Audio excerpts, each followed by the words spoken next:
Operation devil হান্টে মোংলায় 4 জনকে আটক করেছে যৌথ বাহিনী। মঙ্গলবার রাতভর অভিযান চালিয়ে তাদের আটক করা হয়। সকালে কোস্টগার্ড পশ্চিম জোন অপারেশন কর্মকর্তা লেফটেন্যান্ট কমান্ডার অনিক মাহমুদ এ তথ্য জানান। সারা দেশে বর্তমান পরিস্থিতি স্বাভাবিক রাখার লক্ষ্যে স্বরাষ্ট্র মন্ত্রণালয় কর্তৃক যৌথ বাহিনীর অপারেশন ডেভিল হান্ট পরিচালনার নির্দেশনা প্রদান করা হয়েছে। এরই ধারাবাহিকতায় গোপন সংবাদের ভিত্তিতে আজ 11 ফেব্রুয়ারি 2025 তারিখ মঙ্গলবার রাত 1টা হতে সকাল 6টা পর্যন্ত বাংলাদেশ কোস্টগার্ড পশ্চিম জোন অধীনস্থ বিসিজি বেস মংলা নৌবাহিনী এবং পুলিশের সমন্বয়ে বাগেরহাট মংলা থানাধীন চাঁদপা ইউনিয়নের মালগাছি এলাকা এবং বুড়িডাঙ্গা ইউনিয়নের দিগরাজ বাজার সংলগ্ন এলাকায় যৌথ অভিযান পরিচালনা করা হয়।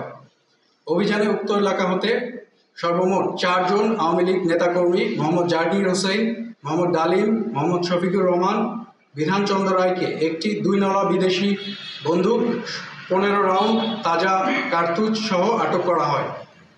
অস্ত্রসহ আটককৃত ব্যক্তিদের পরবর্তী আইনানুগ ব্যবস্থা গ্রহণের জন্য মংলা থানার হস্তান্তরের কার্যক্রম প্রক্রিয়াধীন রয়েছে।